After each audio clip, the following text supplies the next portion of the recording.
Okay, let's see if it works now. Can you guys hear me? It's just me. Oh no, I was talking to the people that are watching on Twitter.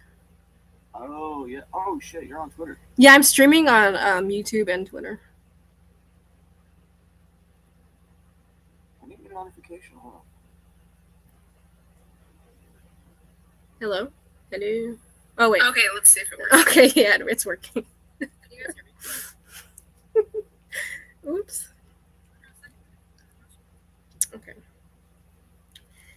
Okay, guys, just 1 second. Let me try to. Blah, blah, blah, blah. I'm gonna share this again.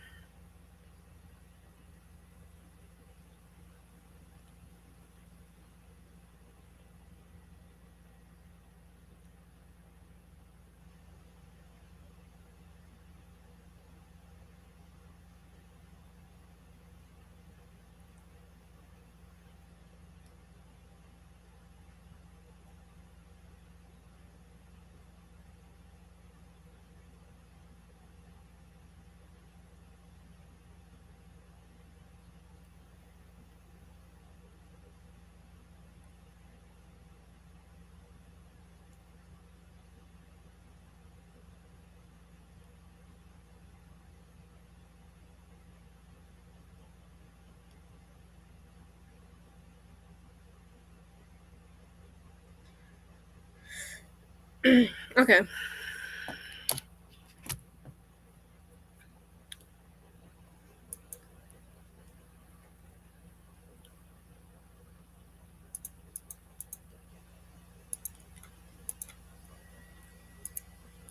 You got it? Yeah, I'm good now. All right. I think I'm good.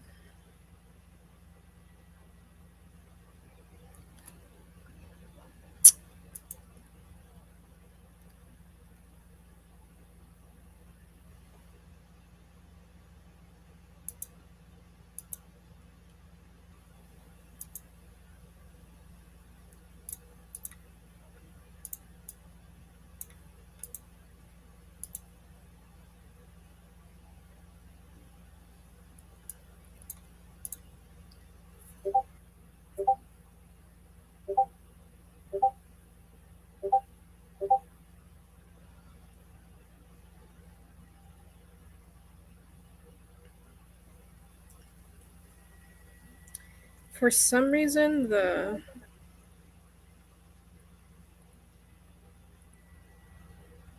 Oh, now it's working. Okay. Um. Okay, so today I woke up. I woke up pretty late today. I don't know why. I'm such an idiot, but I went to Reddit. So hard on yourself. I went to Reddit and I went to the conspiracy forum. I just wanted to check and see what they were talking about Roe v. Wade, because there's like horrible takes on there. But I saw this posted on there, and this guy, he was a 32-year-old man that was working on this platform, and he wanted to end poverty. He was found shot to death, and it's super sus, and it's really fucking strange. From what I'm seeing so far with the details. Hold on a second. Let me see if I can play some of the video. There's a video. Sorry, I'm going boomer mode right now because I didn't research this before. I'm like literally diving into this right now. So. Son, I saw something on the internet today. Okay, this is the video. If I please play. When life is go, go, go, it matters where you stay. Police got the call just before 3 this morning about a shooting here at Bolton Village Court in Fairfax City. When they arrived, they found 32-year-old Friendly reminder Gret to use your ad Glyer blocker. inside. And now police are investigating who was responsible. Oh, Police say it was another adult who lives at the home who first called 911. 2 young kids were inside at the time. Police say the back door was open when they arrived, although at this point they do not know who did this or why.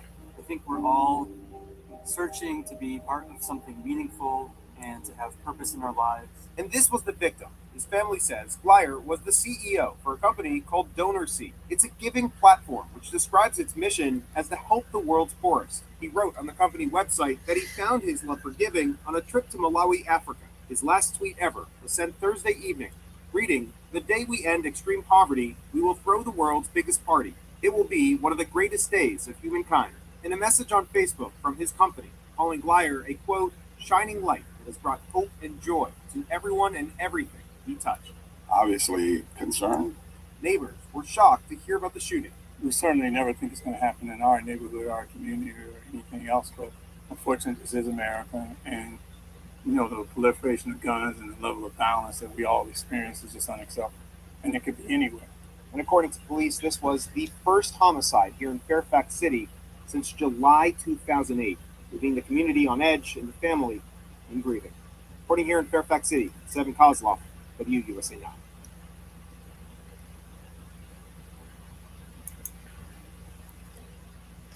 Yeah, so this, I mean, let's just say, like, he looked like a kid. Orcam Read for people with Oops. reading difficulties. For some people, reading can be a challenge. No one cares about your freaking ads. Just point and click. Okay.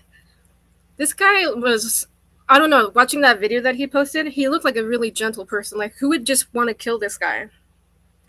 There's no way that he was, like, robbed. I don't know. It just seems really sus. I haven't really looked into it in detail, but this city in Fairfax, where he stayed at, like, this is their first murder since, like, the 90s or something. Or 2007. And this is his... Unusual circumstance. Yeah, this is his Twitter account. He was serious about this platform, and I think he actually did have it off the ground. But yeah, I never heard of him, but I wish I did before this happened. He did seem really passionate about poverty. Like, it was saying that his trip, I think, to Africa. But I think, so if you go to his website, he has a website up here on his Twitter account. So if you go up here and you go to it, it says that the first time in history, a global community of people on a single platform will be working together to end extreme poverty.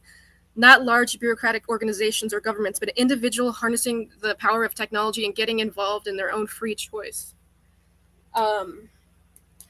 So the reason why I'm streaming this today is because I don't know who's watching this, but the past about over a year, I was talking with many different people that...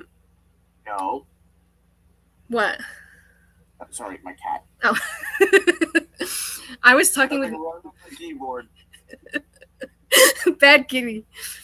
I was talking with many different people about building a similar platform. I don't know what his platform was based on yet. It seems like they wanted to, like, send money and dole it out to different people that experience poverty. But the app that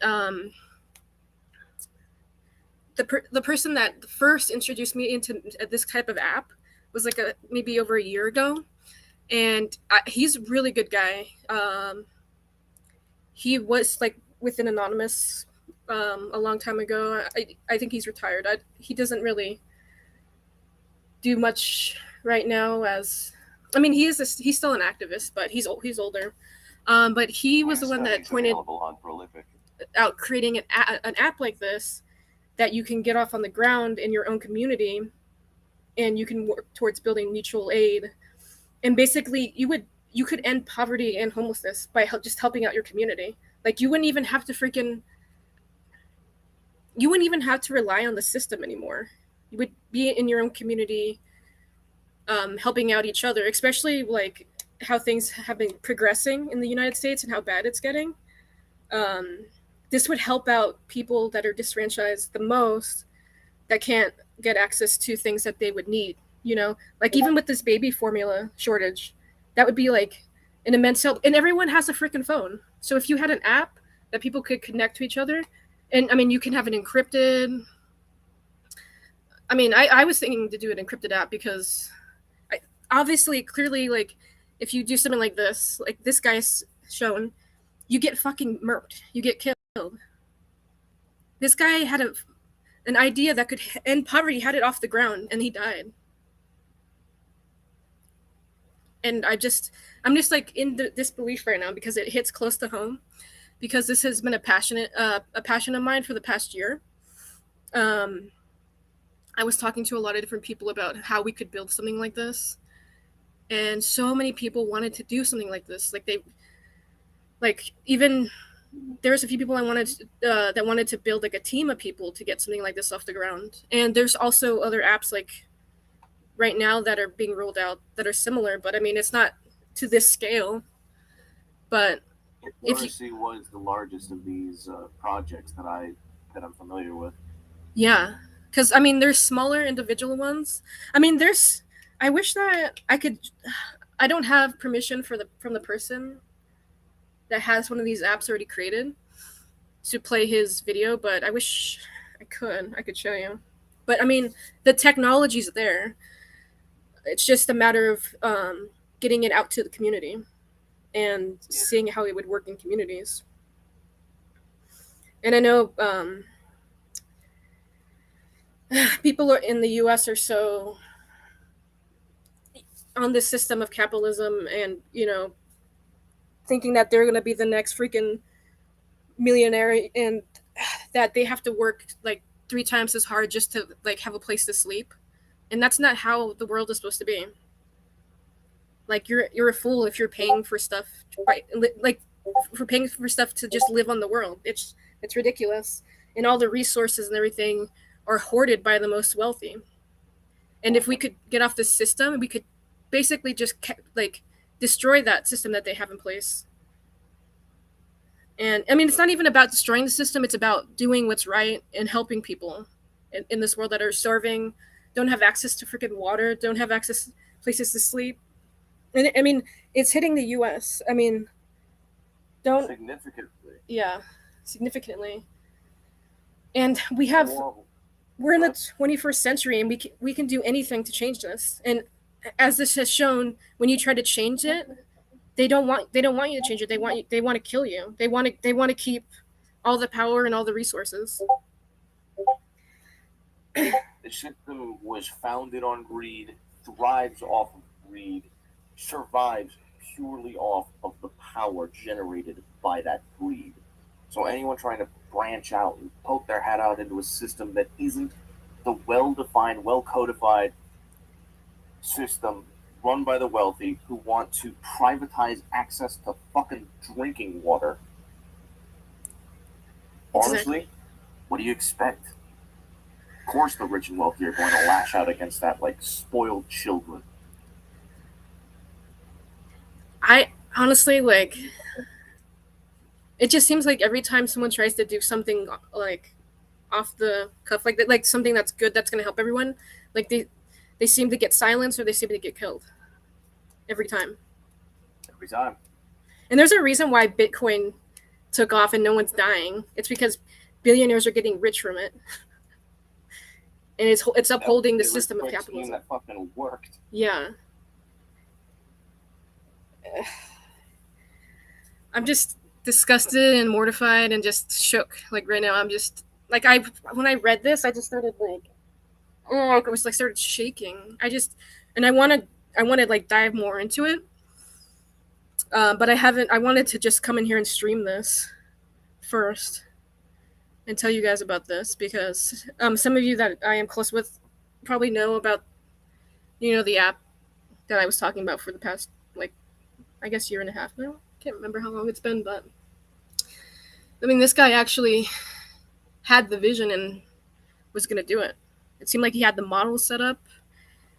I see a world in which 100 million donors voluntarily give 20 a month into a fund that is efficiently and effectively distributed through the DonorSeed platform to help the poorest 10% of humanity. This would be called the Humanity Fund. The fund of $2 billion a month will be distributed more and more effectively every single month of its existence. Projects will vary in size. Some will be small and personal. Others will be large and infrastructure focused. On average, 70 million projects will be funded and implemented per year, enough to help the right people at the right time. This guy had a fucking vision and a plan in place. Oh my god. Clearly had an outreach, because the top project on DonorSeed right now is a memorial fund, and given that he died within the last day or two, they've already raised $43,347 at the moment. You know what I think? I don't know much about this. It was 20 minutes ago. I don't know much about this guy, but I mean, what his vision is, it seemed something revolutionary, and I hope that these people keep it going. I hope that they keep this project going. I'm sure they will. I'm sure that, well, no vision dies with one man. No vision dies with one man. There is a team behind this. There is a team of dedicated individuals that look like they want to continue to pursue this one man's vision, because his vision will be his legacy. And if there's anything that we can do to take solace in that, it's that this project, DonorSea itself, will not die here, hopefully. Yeah. Well, yeah, so it looks like they wanted to do like crowdfunding for people in the most poorest areas. So it wouldn't eliminate poverty in its own, but it would help them to start building their own infrastructure. And it's totally out of like government control and corporations and stuff. To me, this doesn't seem like some kind of like CIA type of shit. Like, it seems like this was like homegrown. Like, this person started it on their own. I'm not sure, but that's what it seems like to me. He had 4 stages to extreme poverty to end it. Stage 1 starts today. We need to recruit the first 50,000 people to join as founding donors of the Humanity Fund. You can join here. We also need to help in getting the word out. Please share the post widely and send it to your favorite influencer. Stage 2 starts today. We reach 50,000 monthly donors. Here, the global community of donors and nonprofits is more fully expressed. Effective deployment of increased amounts of capital while maintaining trust, transparency, and accountability will be a major priority for the team. Stage 3 starts today. We reach 1 million monthly donors. Our donors will be deploying hundreds of millions of dollars a year. We will be sending out over 1 million videos updates annually to show our donors the progress of our collective mission. Stage 4 starts when we reach the goal of 100 million monthly donors. A very important day where extreme poverty, the way we know it, will end because of influence such as war and natural disasters. There will always be people on our planet who will need help. The stage will live on as a constant support for the world's most vulnerable. Yeah, so it seems like he wanted people to donate to this, which I think I don't think like, I think the idea of what he wants to do is pretty magnificent in and of itself, but obviously, like, just donating to people that are in poverty isn't going to solve poverty.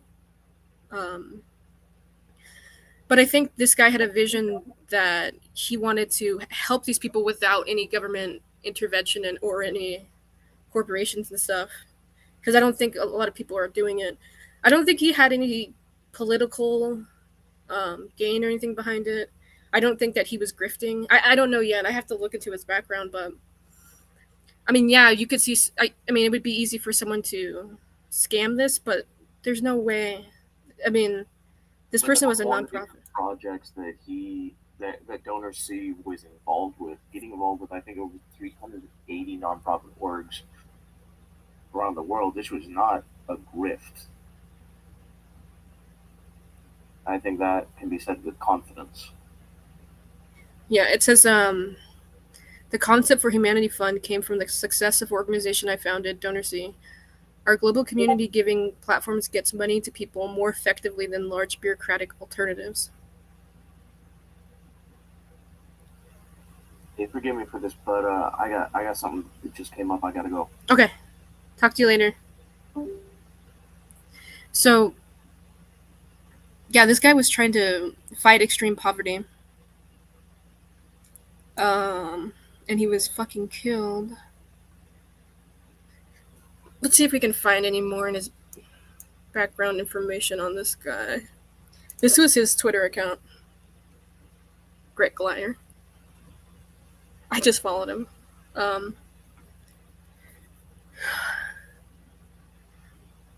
He's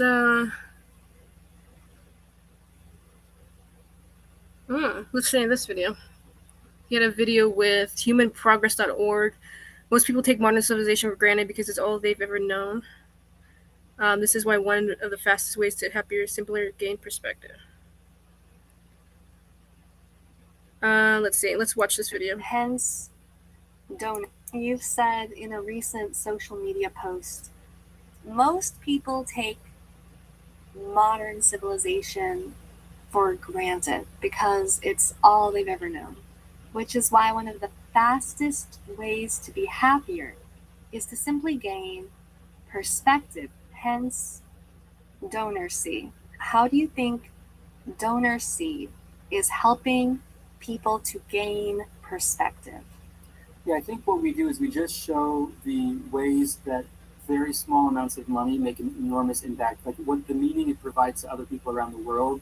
Like I mentioned earlier, we have this TikTok video that's going viral. It's at about 1 million views right now, and it's of a man getting a wheelchair. It costs about $360 for this man to get a wheelchair, and the reason that video is going viral is because his reaction is so ecstatic. This guy got He's fucking walking around his killed. village with a wheelchair, and he's like waving at everyone, and he's happy, and his villagers are cheering him on. It's just a very, very viscerally gratifying video. If you read the comments, almost all the comments are people saying, I'm bawling my eyes out right now. I'm never going to take anything for granted again. I'm going to go walk around my block because I just feel so grateful for what I have and for my ability to walk. And it's giving people this level of perspective that wasn't even possible before, because there wasn't the proliferation of smartphones before, there wasn't the proliferation of video editing software before, but now we are at this like really unique moment in history. Sub-Saharan Africa is coming online. People have smartphones even in these rural villages, and we're able to get an insight into these places in a way that we never could before. And 10 years ago, there were no cell phones in these villages, and then 50 years ago, people didn't even know these places existed in many parts of the world. So now it's like we're just at this very unique moment where I think there's going to be this almost like global awakening of the various different degrees of lifestyles that people on the planet that we share live in. I think that's a great point, that technology can help people in the poor countries as the technology spreads, but also can help people in the rich countries to appreciate modern prosperity, and that is not necessarily the default for the North. Yeah. Well, I wish I met this man. I really do. I really do, because the past year that we wanted to make an app like this, and to see that it's possible to do that is wild. But it's even more wild to see that this man got fucking killed. Like, he got killed in his own home, and there was no deaths in that city, in Fairfax, Virginia, since 2007. And this man creates this fucking company that's gonna help poor people. And it's gonna be a global app. Available on Prolific. And he gets murked. Like, come on. How fucking hard is it to tell? Obviously what he's creating is a threat to the system in place. This was him and his kids. Come on. I'm just in disbelief. They raised I'm not sure how much. Oh, this is their DonorSee.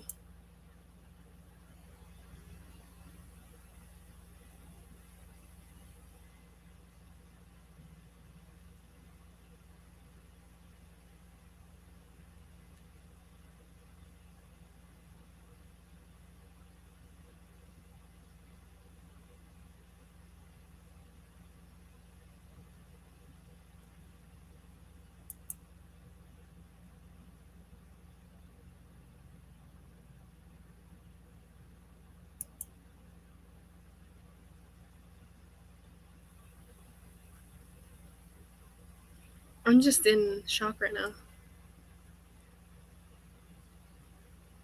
Let's see if I can find. Let me see if I can go to YouTube and find a video on him.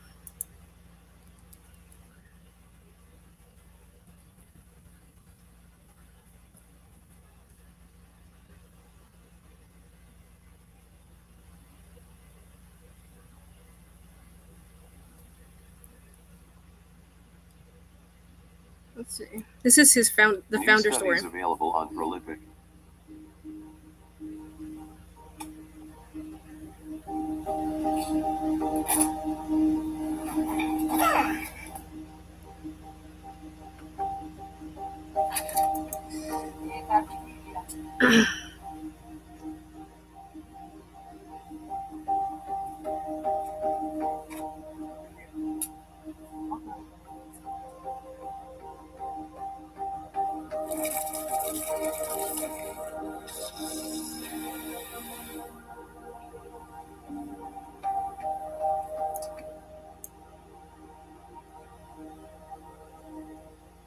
I think we're all searching to be part of something meaningful and to have purpose in our lives.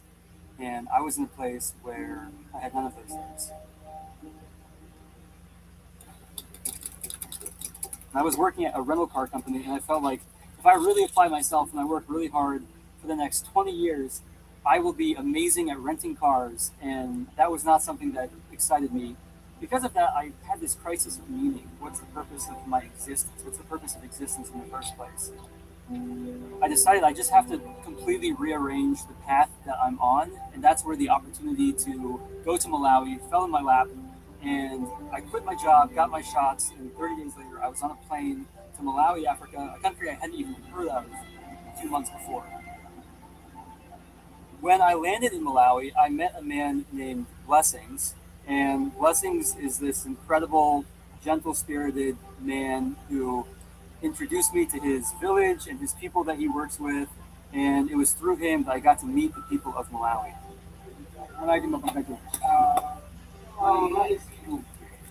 In particular, I met a girl named Emily.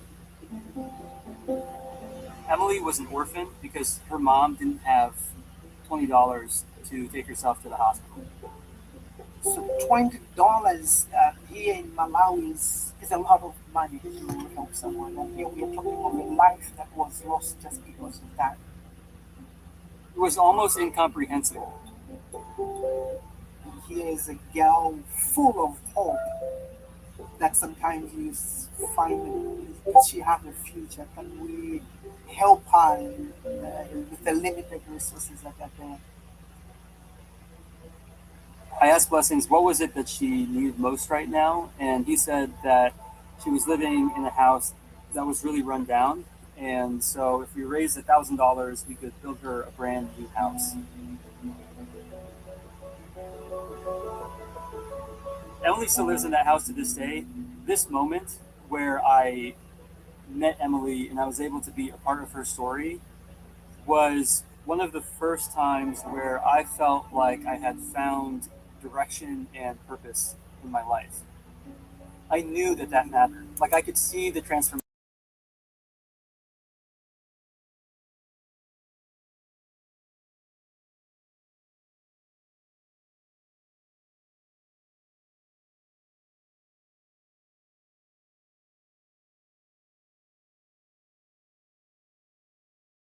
Direction. Welcome to Village Fridays, a series where once a week you get to be a part of helping people in a remote Malawi village. Direction. Welcome to. This is my friend Rosina. She's from the village of Ujumbu, and I want to show you something about her house. We're looking at the entirety of her house right here. But there's one problem with it. Hi everyone back at home. I'm making a video to thank my mom's painting class. You're plunged into her head, so you can see kind of the outline right here. It's in her head. Friend Bill gave him a really big Christmas present, and Godfrey needed help taking it home. Which is the liver area. Okay. But then Malawi, they don't do that.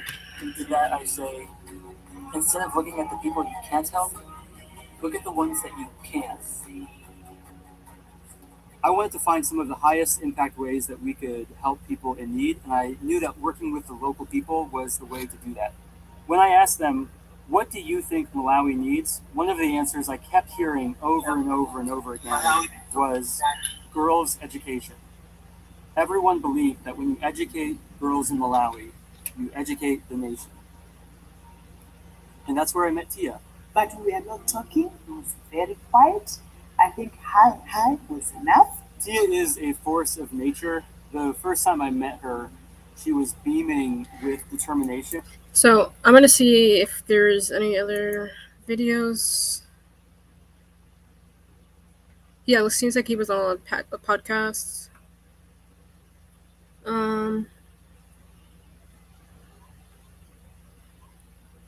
Donors see in the future of charitable giving. Let's see what this is about.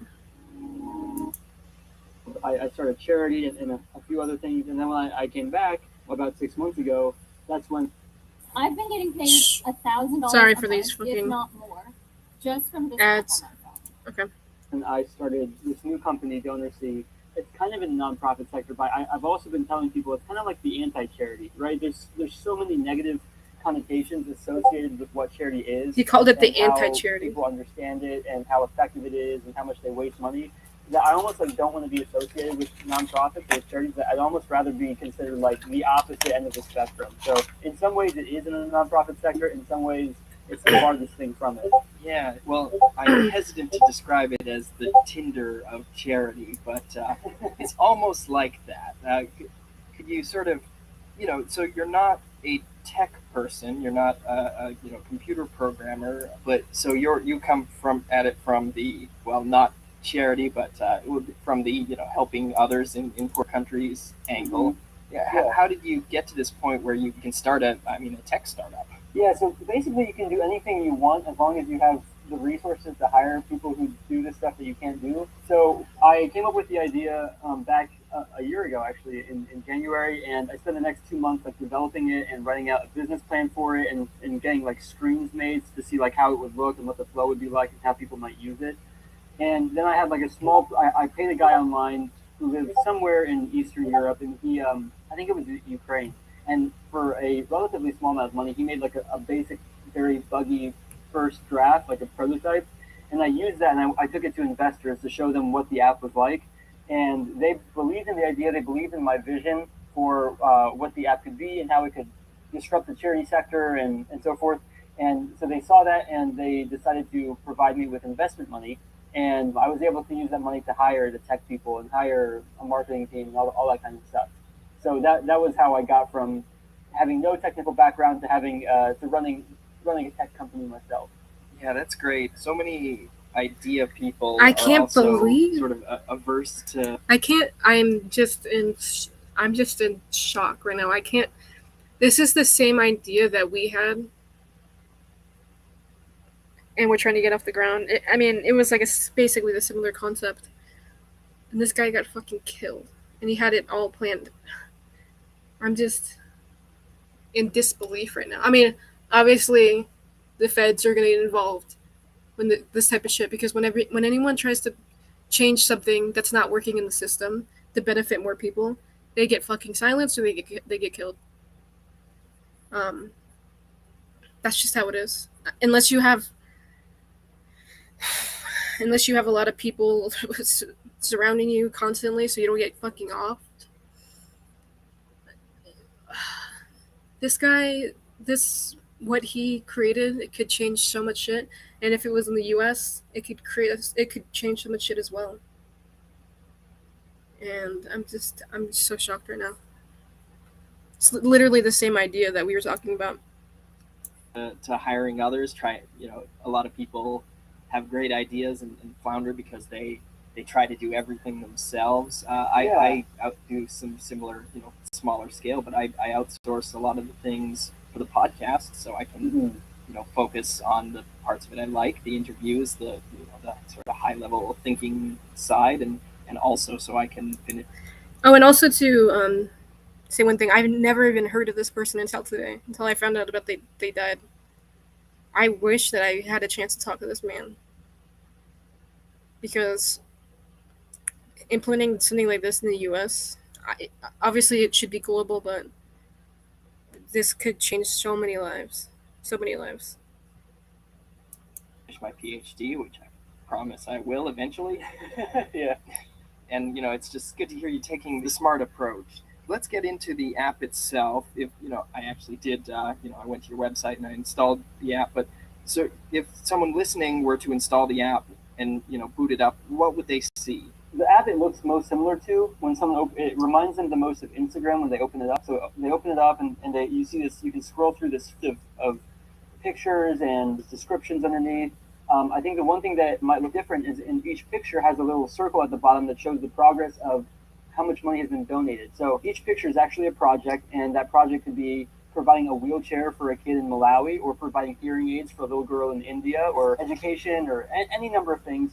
And you see the picture, you see the description underneath, and then you have the opportunity to donate to any of those things. And the progress bar tells you how much has been donated. So if there's $25 left, you can be the person to donate that final $25 and get it out to that person who's usually in a very urgent or desperate situation. They open it up, they see the suite of projects, and then they can pick where in the world they want to give to, what kind of project they want to give to, and what way they want to be involved. And we have all sorts of different stuff from over 30 different countries. And when people give, the thing that is very, so far, right, there's nothing special about it. This is pretty much like every other thing that you've ever heard of, except for maybe it being on an app. The thing that makes us special is that when you give to one of our projects, you will get relatively quickly a visual update at some point how your money was being spent. So let's say you gave that kid who needed a wheelchair, you'll actually get to see a picture of that boy being fitted for the wheelchair and getting his wheelchair and going out into like how his life has improved because of that. Or the girl who needed hearing aids, you'll get a video of that girl hearing for the very first time. So we provide very strong connected visual feedback on every single donation. So that's what makes us different than anyone else that's out there. Right, and the great thing about doing it through an app is that it can be so much, you can get that warm, fuzzy feeling and the feedback and the knowledge that you've had an impact. It's not always clear with a lot of charities. You sort of, you give them some money and it goes into their general revenue. Yeah, their black hole. Yeah, you don't know if you actually gave that goat to that, far off person, or if it went into, marketing to get more money to, hopefully to buy more goats, but maybe just to market some more. And if we want to look at the distant end of the spectrum in terms of, warm, fuzzy feelings. What do I want? I want to know myself. And per dollar actually spent helping, a poor person, you might look at something like Habitat for Humanity, where they fly people with no building experience from the West at great expense to a poor country to build buildings that nobody wants, that have to be torn down because they're so poorly built. Yeah. Just in order to get, I guess they pay some kind of fee, and eventually a little bit of money goes to the people in the country. But there's just a lot more effort put into that warm, fuzzy feeling. I think we as humans are a little flawed in we need that feeling in order to do good in the world. It's not enough to just abstractly know. Could you compare your charity to some of the others? Yeah, so a lot of I lived in Malawi for 3 years, right? So most people have seen what charity is kind of like from the American side of things, right? They give $5 to a charity, and then that charity bugs them every week for the next year, asking them for more money, and they never show them where their money goes. And they promise, they're constantly saying, hey, we're doing all these amazing things. We're doing we're helping 10,000 kids here and 5,000 kids here. And they throw all these confusing numbers at you, but they never show you anything, and they're responsible to no one. And you can go to Charity Navigator and you can kind of see, oh, well, this percentage is going here, but ultimately you can make up all of that number. There's numerical transparency is a complete farce. So if you've ever given money to a really big charity, I'm sorry, but there's a good chance that it's been blown. There's a few charities I would highly recommend, and they are doing really good work. In general, that's 1 in 50. The vast majority of charities are blowing your money. So, I lived in a third world country for 3 years and was on the other side of the world when that money was supposedly being spent. So I was there when the executives of these big charities were coming and staying at nice hotels, eating really nice meals, and I was there when. So what I'm gonna do right now is I'm gonna go and see if I can find what happened when he got killed. Okay, let's see. A man was found shot dead in his home in Fairfax, Virginia, and police are investigating the shooting as a homicide. This was June 24th. Okay. Police identified the victim as 32-year-old Gret Glyer. His family also confirmed his death too, and said that Glyer was the CEO of Domercy.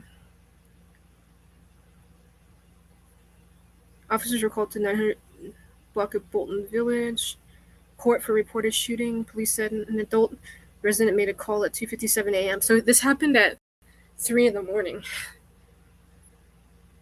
I'm sorry, 2 in the morning. And there was 2 children in the house.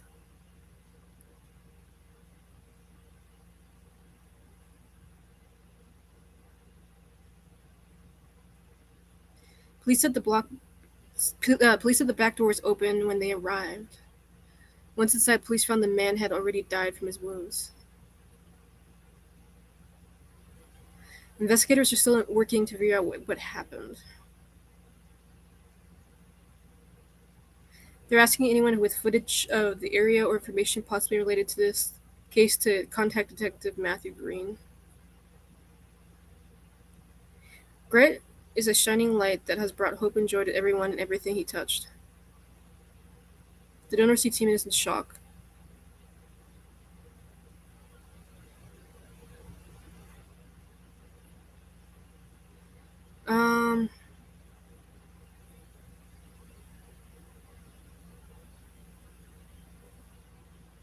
They wanted to build schools, start businesses. Wow. Wow. Okay, let's see if I can find anything else. Washington Post just...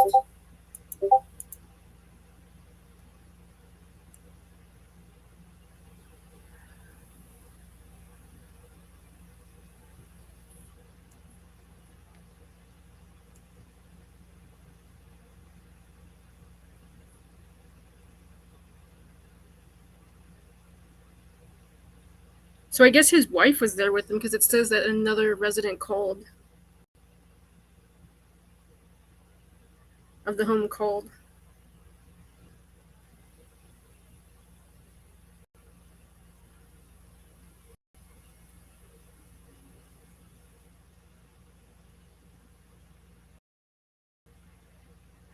Investigators are still at the home Friday evening, said Lasovitz, who declined to comment on motive for the killing. Everything is on the table for us at this point, he said. Oh yeah, everything's on the table. Donorcy describes itself as a giving platform that allows donors to contribute directly to people in need and to anti-poverty programs around the globe, then get a video update showing your impact. Okay, that's all Washington Post wrote. Let's see if there's anything recent.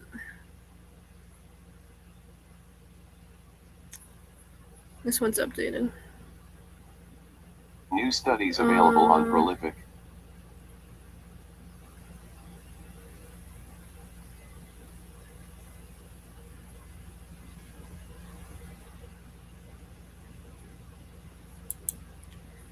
Let's see.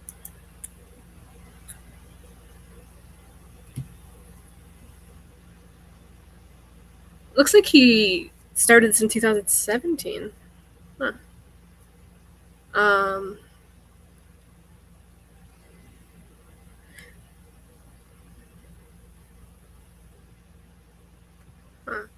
Let's go back and see what this podcast was. Oh, okay. So yeah, he started this in 2017. Okay, that's interesting. And it started just taking off now, I think.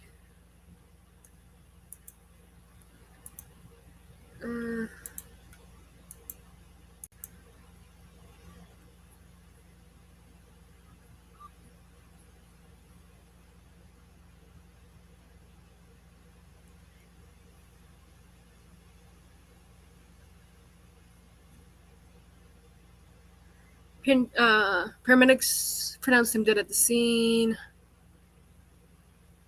Lasowitz said police are investigating if anyone broke into the home. Glyer is the founder of Donorcy, a charity crowdsourcing initiative. It raised $5 million. It raised $5 million, so it was off the ground. to fund projects in some of the poorest countries in the world. Okay.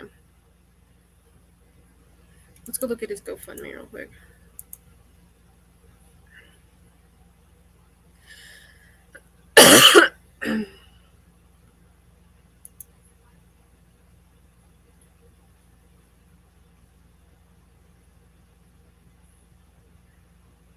I mean, anyone watching this, if you can go donate to this man's GoFundMe, $1 or anything, like, this man really wanted to help the world. And they whatever, how he tragically got killed, it's really weird, but yeah, I really hope that their idea lives on.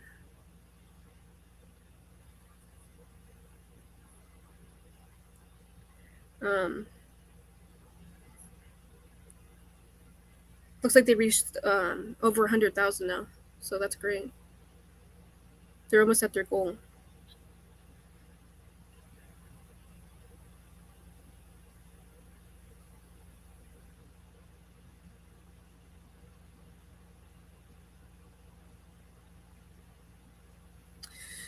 Ooh, guys, I don't know, this one cuts deep, really deep, man.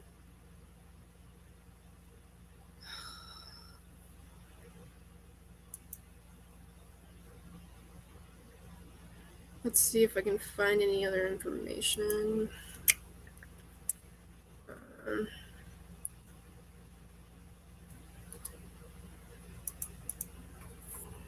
we go. Let's see if I can see if there's anything out yet. I mean, it's only been a few days. What the hell am I doing?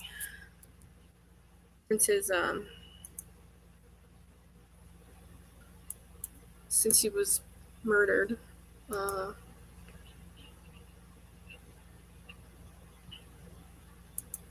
see.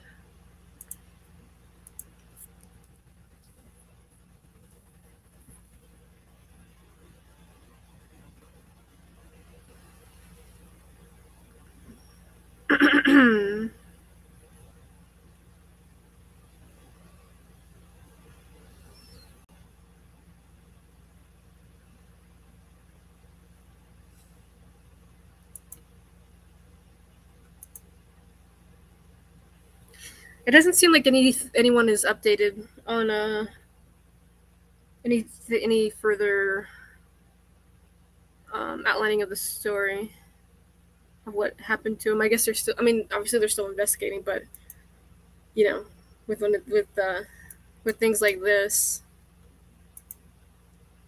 if it's just unbelievable to me. I couldn't imagine if it was like some kind of robbery gone wrong.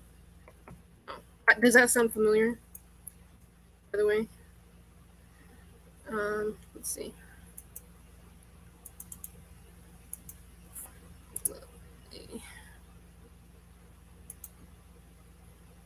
Let's see if there's anything on Reddit. Interesting. Interesting. It's not letting me. Oh, I'm sorry. Gret Glyer, founder of DonorSee, was shot in death this last night. Let's see what people are saying. Really fucking sad. If you haven't checked out any of DonorSee, I encourage you to do so. Gret built a truly great platform for improving the lives of the poorest people on the planet. He was on Tom Woods several times. And really came off as a really force for voluntary good in the world. Very rare to have that kind of violence where he is. So I don't think it was random. Either he pissed someone off somehow, or it was a hit by someone. I'm very curious as to why it becomes of this case.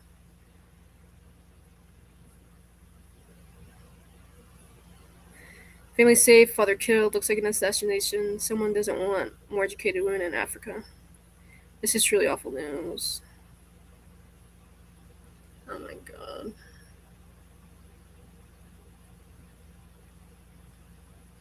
A few months ago, my partner and I got on DonorSee. There was a lot of worthy causes to donate to, and it's surprising how little money it costs to change people's lives for the better. Yeah.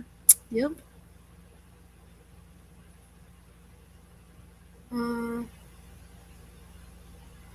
Fairfax County, where prosecutors don't pick up crimes unless they involve more than 5K and a gun, and police won't come unless someone is hurt and there's a gun. Tragic, truly sorry. You forgot the cops who just ignore everything except checking for those safety inspection stickers on your vehicle. It was a P2P charity. It was a fucking peer-to-peer charity. Of course it was. Of course it was. Of course it was.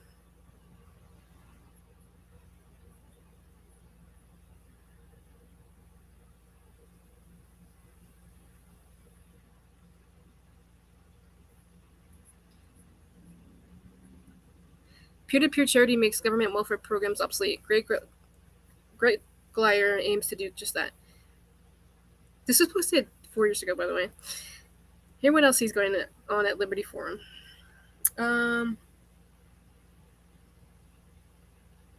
Yeah, so people were talking about this 4 years ago. Huh. And it finally gets off the ground and then the guy is murdered.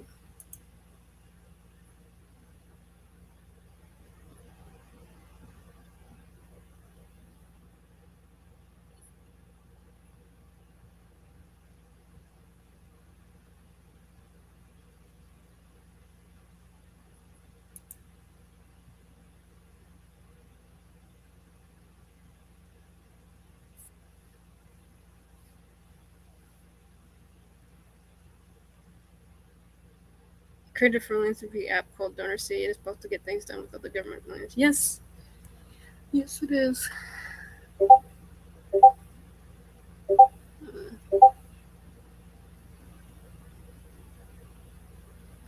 Let's see who Tom Woods is.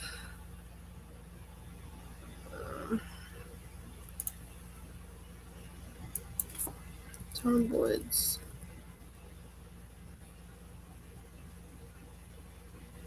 I don't know who the fuck that is. Gret Glyer.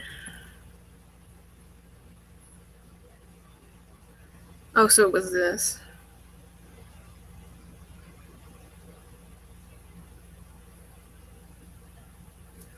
Gret Glyer. Let's see. Oh, my live stream's popping up. That's weird.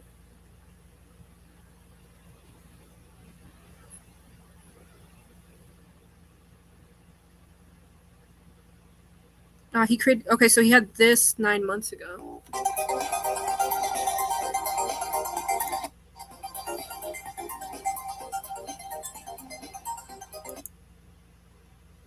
That caused me to just is an appropriate thing and certain standards for transparency, immediacy, and innovation. My name is Mikkel Thorpe. This is the Expat Money Show, and today's guest is the founder of DonorSee, a support network for the world's poorest. Their mission is to become the world's fastest growing charity platform to usher in a new age for global charity, raising the industry standards for transparency, immediacy, and innovation. Please welcome to the show, Gret Glyer. Gret, how are you, my friend? I'm doing great. I'm happy to be here. Thanks for having me, Mikkel. Very happy to have you here. You know, I've had someone else on recently where we've talked about nonprofits and charities, but your thing is actually quite different, so I actually felt like this is an appropriate thing, and certainly your experience as an expat, so I'm excited to get into all of these types of things. But before we get going today, why don't you take a minute and kind of walk us through your backstory? Yeah, thanks for asking that, and I would love to start there. So it'll be a super quick run through, and then we can dive into whatever section you want later on. Essentially, I graduated from college in 2012. I spent a year in the corporate world. While I was there, I kind of had this crisis of meaning where I was projecting out the next 20 years of my life, and I thought, you know, at this corporate job, I feel very replaceable. I feel like I could just leave some afternoon, they'll just replace me with some other cog in the machine. And that caused me to despair and wonder, like, what's the purpose of all this? And so I just wanted to blow up my life and reset it. And I had the opportunity to move to Malawi, Africa, fell into my lap. while I was in Malawi, at first I went over to be a teacher. So I was a pre-calculus and an algebra 2 teacher. That first year and a half, I lived there for 3 years total, and I transitioned from being a teacher at an international school to doing just straight up poverty alleviation work. I started doing these small crowdfunding campaigns. They grew and grew and grew, and eventually my third year in Malawi, I crowdfunded $100,000 to build a girls' school. Malawi's education rate for girls in high school is about 12%, so extremely low, very large gender disparity gap in Malawi. And after that school launched, I handed it over to local Malawian National, so they're completely running it. It's fully sustainable. And then from there, that generated some attention, and I started a platform called DonorSee. And you mentioned what DonorSee is. It's a way for donors to see where their money goes when they donate. So if you donate to a little girl who needs hearing aids, you'll get a video for hearing for the first time. And the one thing I skipped, which I think is kind of important to mention, is kind of like the transformation I went through, where I like the first month I was in Malawi. I was a teacher there, but I used to go out to this local village, and while I was out in this local village, there was this young girl, Emily. She's like 5 years old. She was 7 years old at the time, and when someone kind of told me her backstory, and essentially her mother had passed away because she couldn't afford a $20 trip to the hospital. That was shocking to me, and so her dad ran away. Her mom passed away from just like a $20. Not having $20, and that's what unfolded into me getting more involved and passionate about poverty. That's what gave me meaning in my life, and that's what eventually led me to start DonorSee. So, anyways, that's the quick rundown of my backstory. Okay, so let's take these things in sections, because there is a Sounds lot good. to unpack there. Yeah. All right, so the opportunity to go to Malawi landed in your lap. Like, how? I mean, I traveled extensively in Africa. I've never had an opportunity like that. Like, that's pretty off the beaten path, I could say. Yeah, so I was working at this corporate job, and I spent 6 months looking for an opportunity to go overseas. I really thought, like, I don't know exactly what I should do with my life. I just know I'm not on the right path right now. I want to blow it up. I want to reset it, because it's just too depressing to think about, like, me doing the same thing at a higher scale 20 years down the road. So I started applying to different organizations I applied to the World Race, which is like a short-term mission thing where you do 11 countries in 11 months. I applied to different places. A lot of them accepted me, and none of them really felt like, okay, this is exactly what I want to do. I'm not sure this is exactly how I want to spend my time overseas. And so a lot of it didn't work out. I was at a wedding. I was a groomsman, and one of the other groomsmen, I was having a conversation with him. I had never met him before, and his name was Woody. And he says, I told him, like, yeah, I'm just working this corporate job. And he's like, and what are you doing? And he says, well, I'm gonna go teach history in Malawi. And I said, oh, that's so interesting. And he said, well, I'm kind of scared about it. I was just trying to get a history job in the States. I couldn't find one, so I got a history job. The only place that would take me in Malawi. And I'm just nervous about the whole thing, because I never really intended to go overseas. And he said, and then I said, well, don't be nervous, man. You're going to be teaching kids in Africa, and for the next year of your life, and I'm going to be working this depressing corporate job. Like, you're lucky. And he said, I think they have another spot open if you're interested in going overseas. And then I said, I can't. I'm not a teacher. Hypothetically, I could maybe teach math, but like that's it's just really not something I've ever thought about doing before. And then he said, yeah, I think it's a math position that they have left open to fill. Okay. Yeah. So was it actually, or was it like he was Really, just yeah. kind of like pushing forwards, like No, giving he you thought the I answers was. you needed? No, he thought I was. People all the time kind of say, yeah, I'd like to go overseas sometime, or I'd like to go do that extreme thing. People are always saying that. So he was of the mind that this guy's not serious. He doesn't actually. There's no chance that he actually goes overseas. He was just kind of filling me in on what was like actually the reality. They actually needed an algebra 2 and pre-calculus teacher in the next year, and I was like, well, send me some information. And he said, he's like, all right, I definitely will. And a few days go by and he doesn't send it to me, so I have to like text him and say like, hey, please send me that information. And so he sends it, but he thinks again I'm just joking. And then so that conversation happened on July 13th, 2013, and then August 13th, so 30 days later, I was on a plane to Malawi. I quit my job, got my shots. I had just decided. I mean, it was the opportunity I was looking for, and it felt so. It did fall into my lap. I was looking, but it did just kind of fall in there. Wow, that's mad. So what did your family, what did your friends, what did the people around you, your community think when you kind of told them, like, all right, in 30 days or whatever it was when you actually made the decision and we're jumping on the plane, like that little interim period, what did they have to say about this? I think that they were mostly excited for me. It's hard to tell. I remember my mom dropped me off at the airport, and she had just like kept it together the entire time. And she, like, I'm excited for you. My mom, she's an immigrant from Ecuador, so I'm half Ecuadorian. So she has that like travel bug. She's like always traveling around the world. So she was like, "Oh, Gret's just kind of like following in my footsteps." And then she drops me off at the airport and just collapses into tears. It's like so scared. So I give her a hug, and I like fly off to this other continent, having just seen my mom. And I get where she's coming from. I didn't. I thought it was kind of appropriate. It's like it'd be tough to send your kid overseas and stuff, or to watch your kid go overseas. So yeah. So how old were you at this point? I was 23. 23. Okay, cool. So not a baby, but not far off. Not a baby, but yeah, I still think that there's this. I was still living nearby to my parents. I did have my own job and stuff, but and my mom, she's a Hispanic passionate woman, so those emotions kind of flow freely from her. Amazing. Okay, so I'm going to kind of do this play by play because I think that this is the best way to do it. So you arrive in Africa. First time in Africa, I'm guessing? Well, I had been with my family on like a safari in ninth grade. We went to Kenya for 2 weeks, and we just saw animals. Yep, exactly that. And and that was actually my first exposure to poverty when I traveled from when I traveled from the airport in Nairobi to the place that we stayed. It was like the poverty along the side of the streets was shocking to me as a ninth grade kid. But then we just stayed at these like nice resorts the whole time, and so and then I was in ninth grade, so I went back to the States and played Chipotle, ate Chipotle, played Halo, all that stuff. So, anyways, it was my second time in Africa.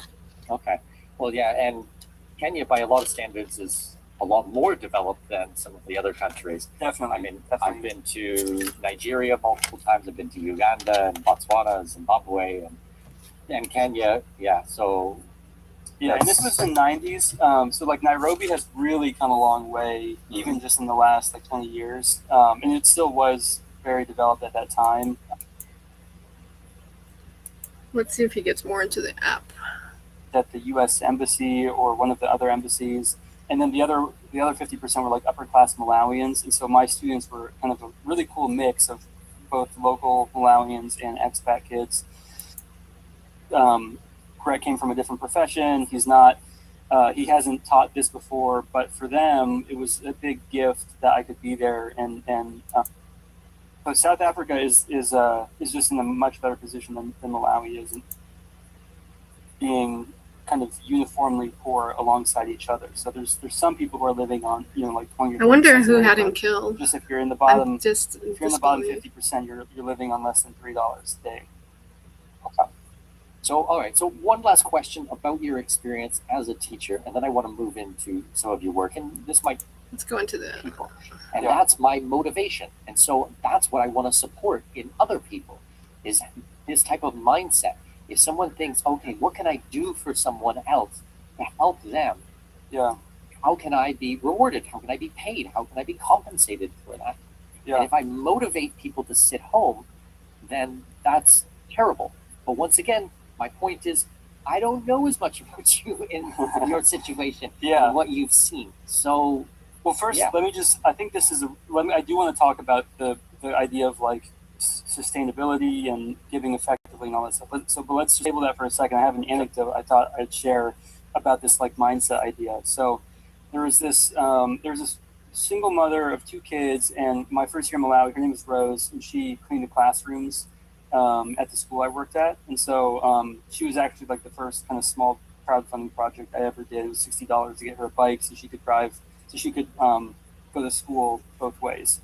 And so, anyways, after talking to Rose, I kind of became friends with her, and she wanted to go back to school, and so I think we did something to support her with that.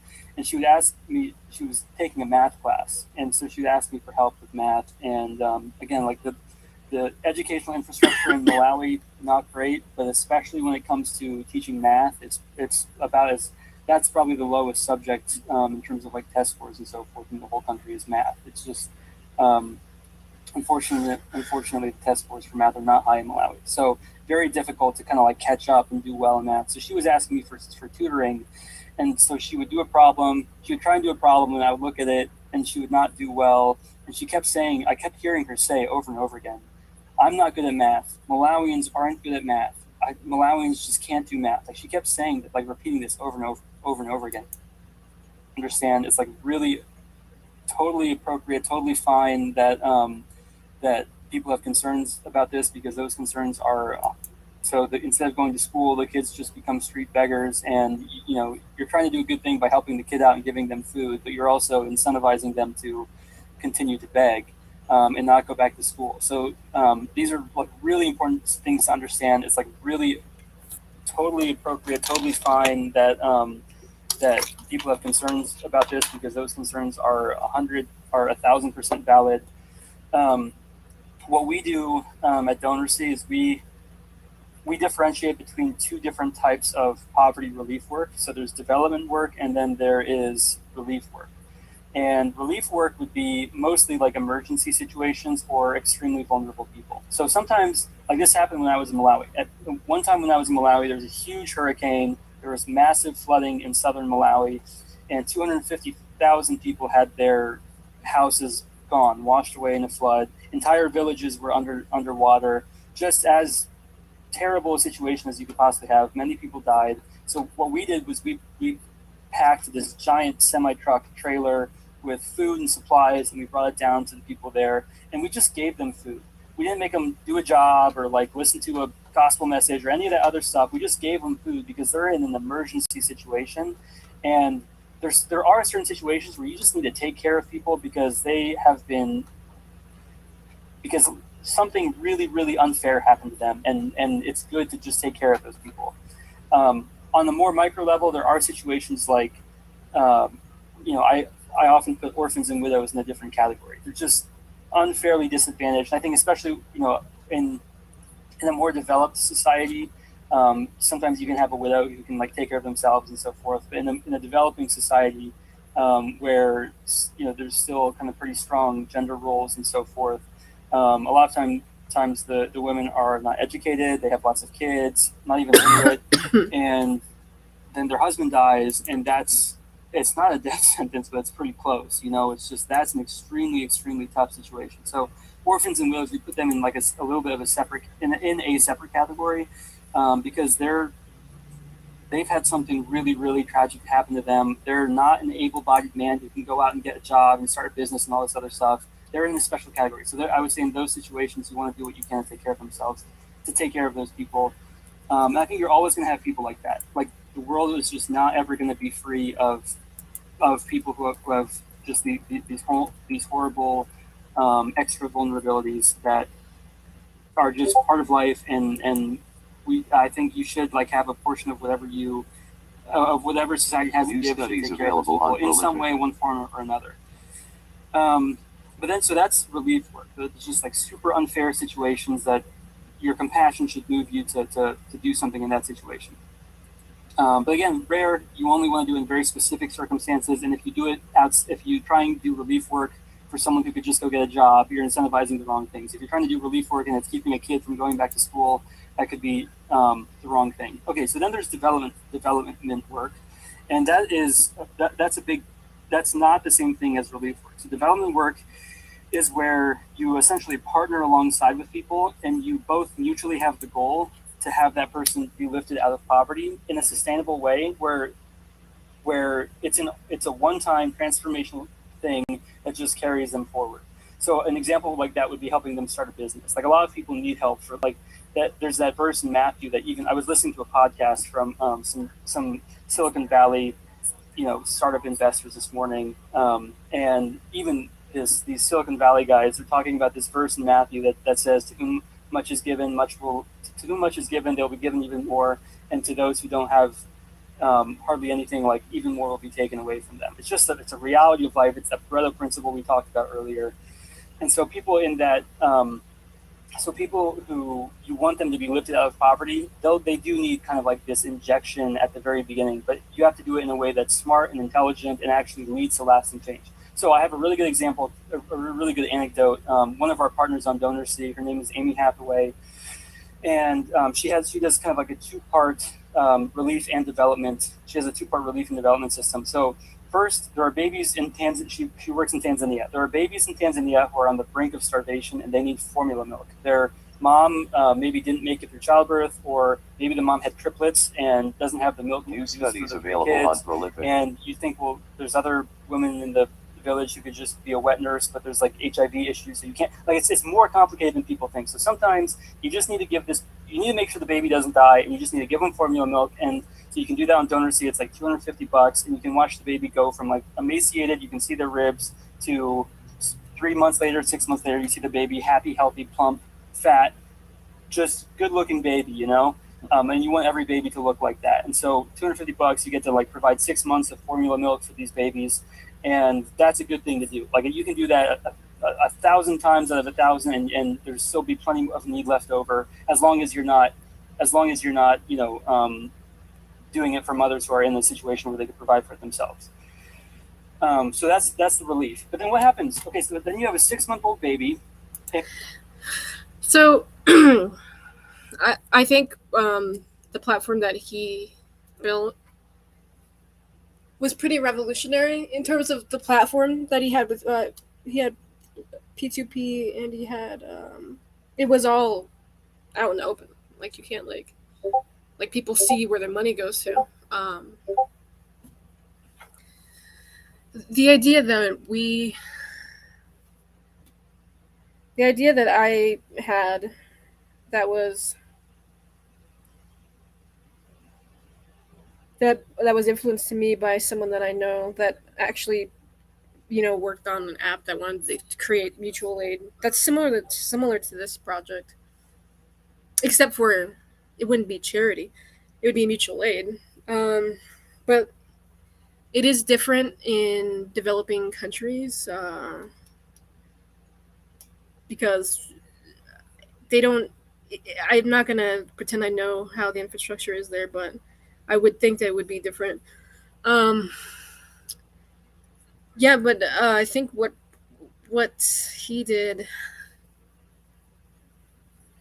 probably scared a lot of people that there's like big companies and big governments that have political reasons to go into poor countries to quote unquote help them, but they're using them for some sort of resource or trying to just take their land or use their people for some XYZ project. This person didn't have those intentions. From what I see, I think he was just strictly trying to help people. He didn't have a political agenda. He didn't have a religious agenda. He didn't work with governments. He worked directly with people that wanted to donate, from what I'm seeing. It looks like it started out in 2017, the platform. And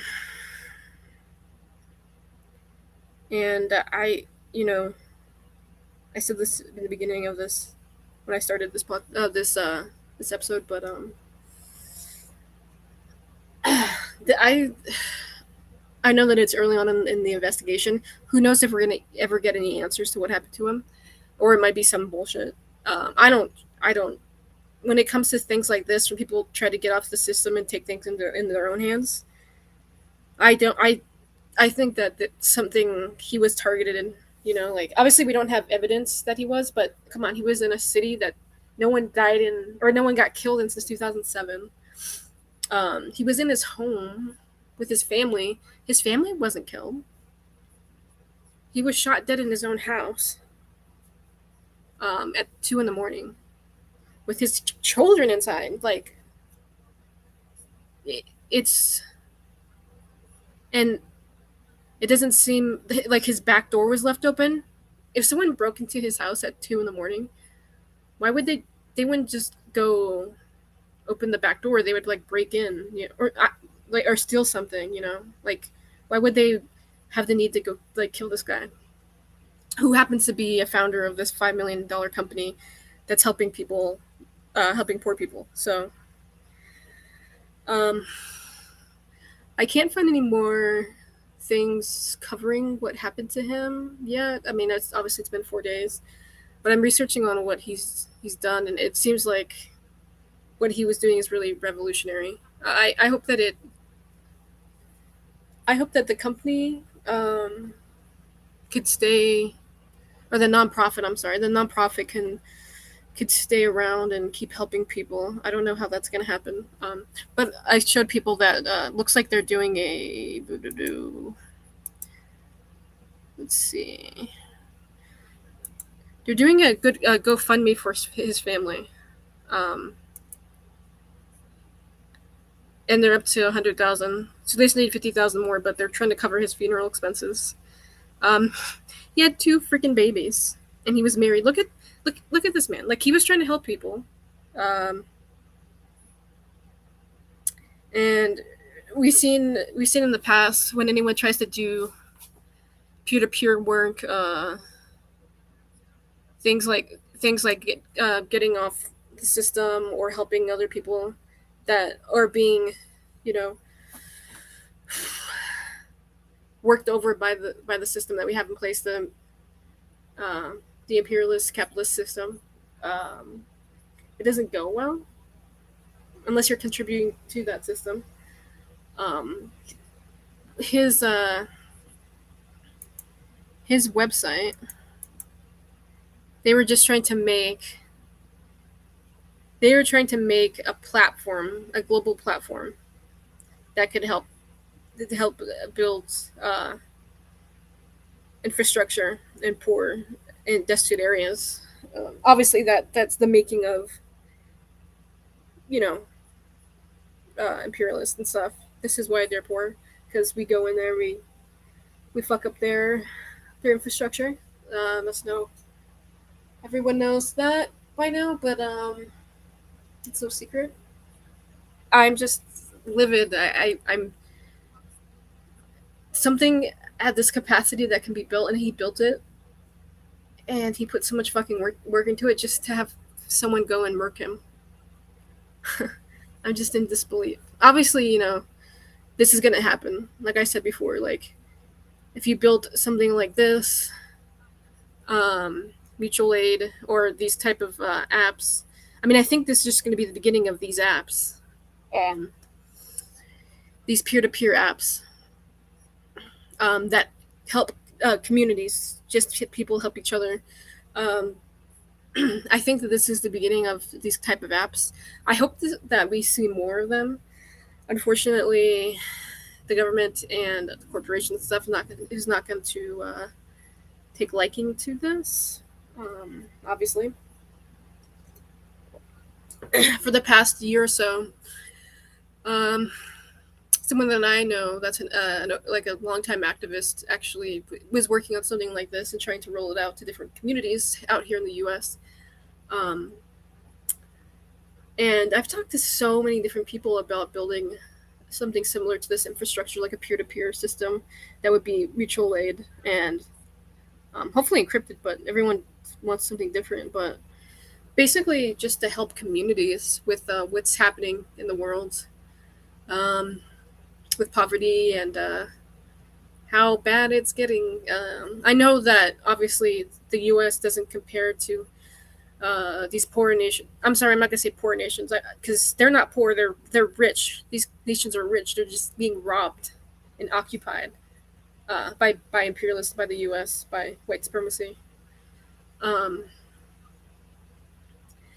But if we can build these systems in our own communities and we can help each other, we could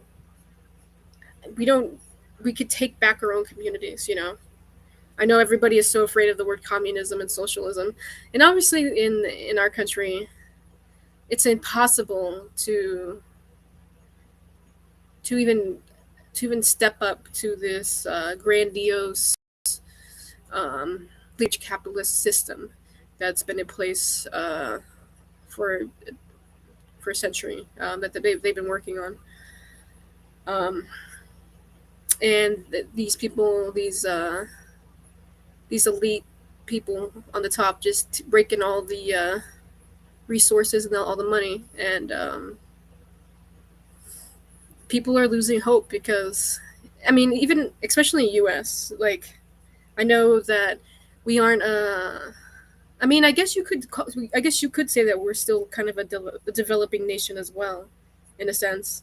I'm not going to compare our country to Africa or um, different places in the Middle East or anything, but it's it's getting bad here in the U.S. as well, and I think with what Gret Glyer was building here was something significant that should be emulated, that should be copied, that other people should build.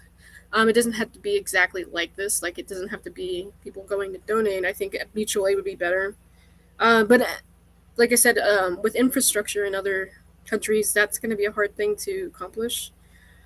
Um, I mean, the primary goal, I think, for Africa is just for them to become self sufficient on their own, and not have to like have the U.S. or some other imperialist nation trying to breathe down their neck. I know China is helping them a lot with their new initiative.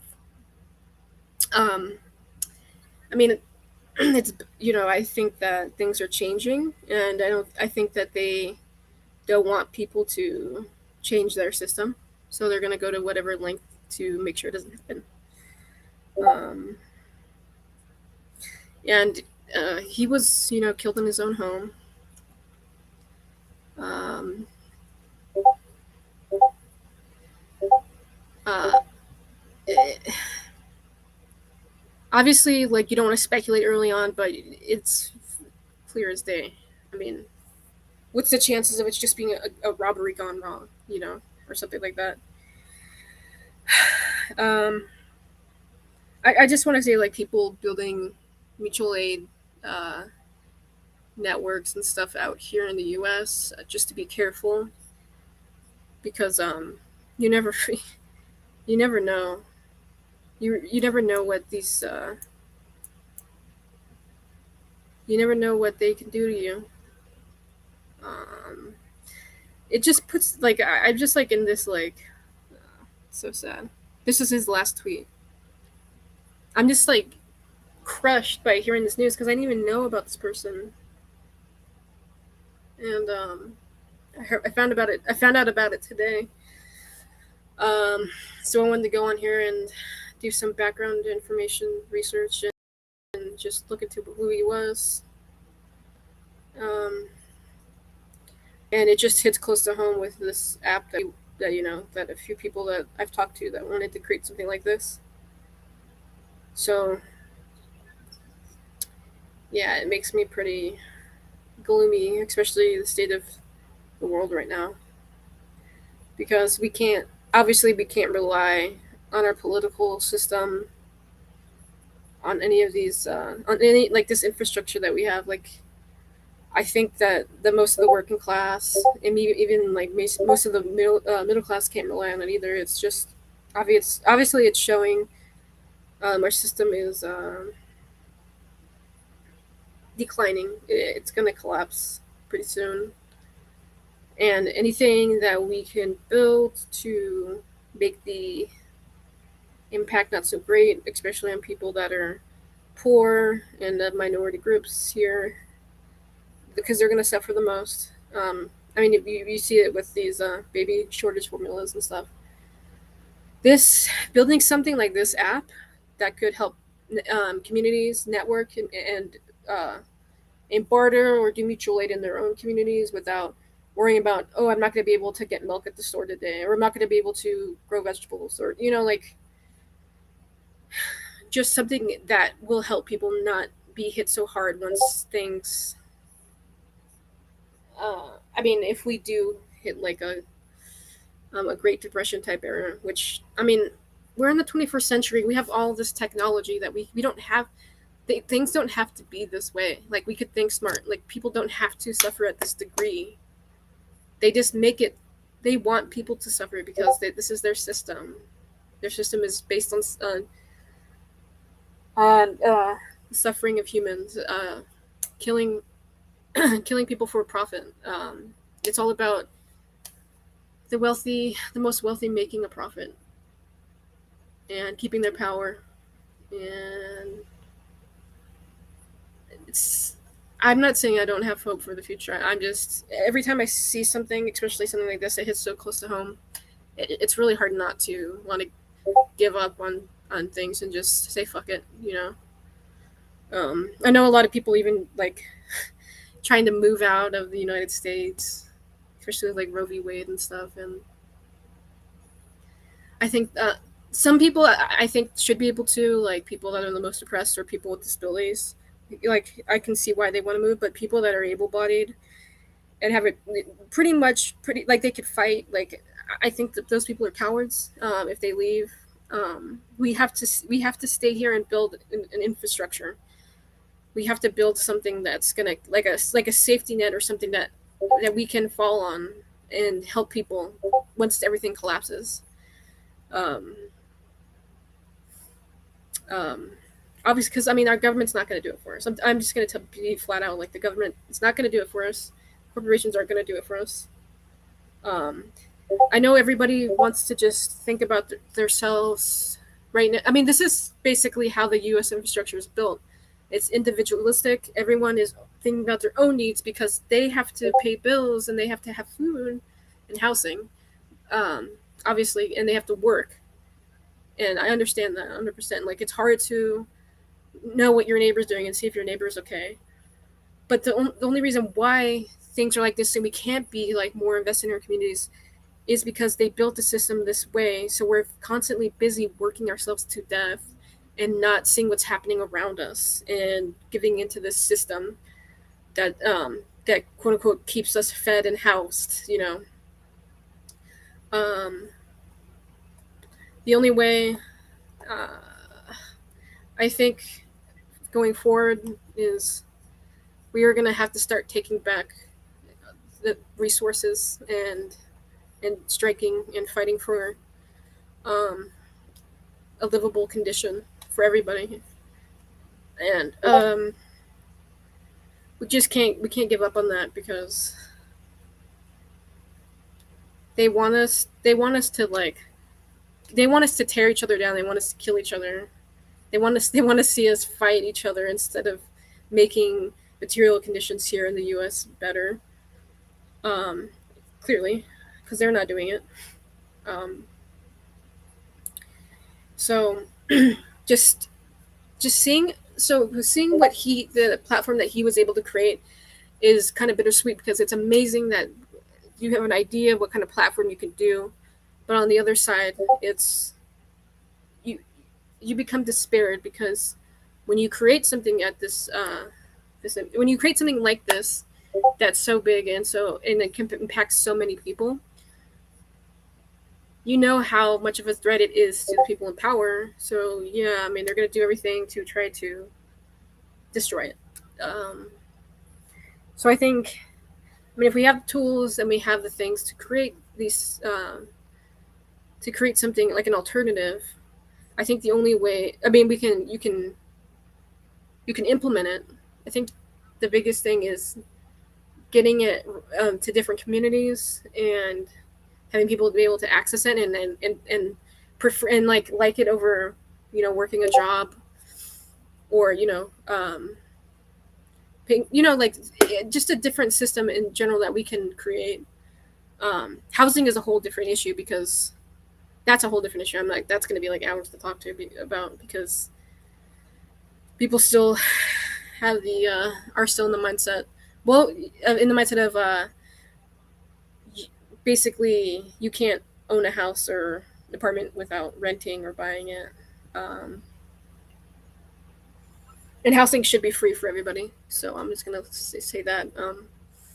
But when it comes to people that are on the lower end that are poor and working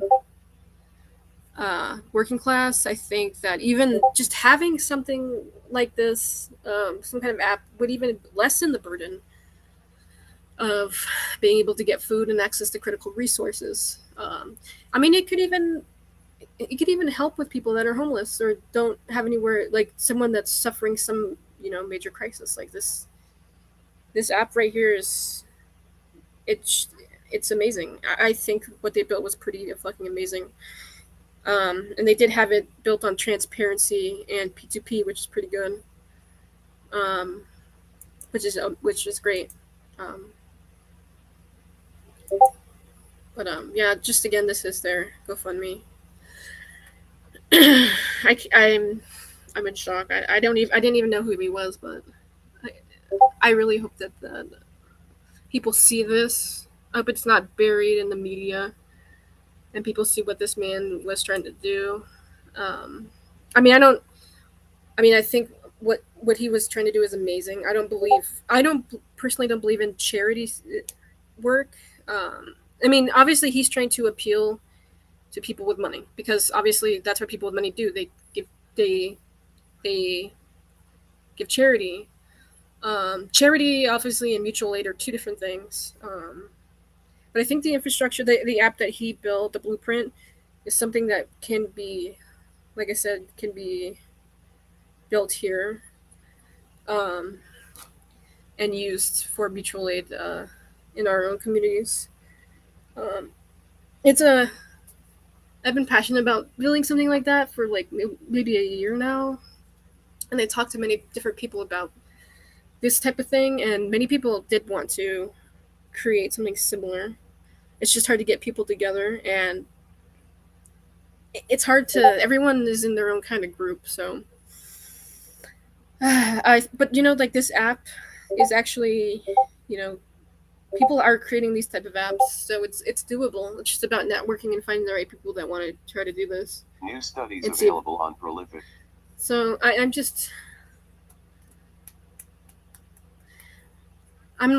sorry I'm rambling now because I'm just so upset about this. So upset about this. Everyone that's gonna try to change the system, they're gonna go after, especially in the U.S. Clearly, but we just seen it over and over again. Especially when it comes to peer-to-peer and transparency. Like you can cite Aaron Swartz, you can cite what happened with WikiLeaks. Their system was basically something that wasn't built from. What they had was something that wasn't built from governments or corporations or anything with political ideology. They just wanted people to see what's going on and just people to get involved. And I think the point is just to get people involved in something different.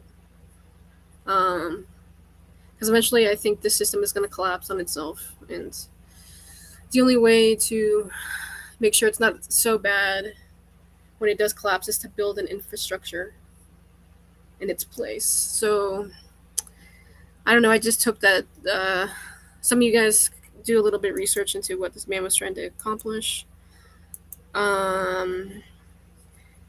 Definitely message me if you're interested in learning about more of what this type of apps could do. I mean, since last year, it's been hard for me to. I haven't been talking as much about it because everything else going on. It just became like things can't change. But seeing what this man was building kind of gives me hope that this could be the future, if we want it to be. We just have to build it, man. That's it. That's all I gotta say about that. I just wanted to come on and talk about this.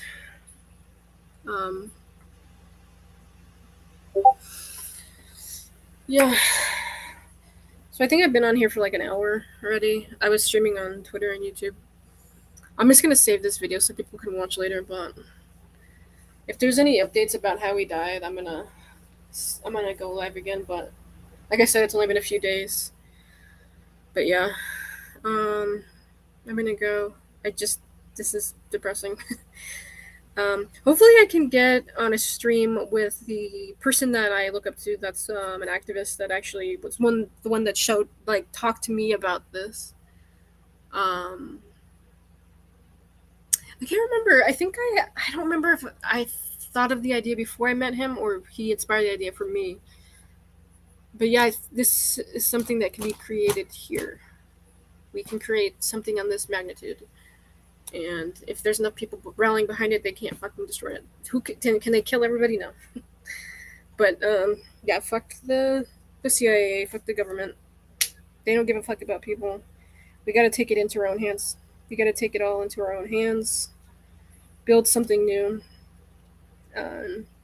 That's gonna actually help people when things hit the fan, and it's already hitting the fan. So, anyways, love you guys. I'm gonna go.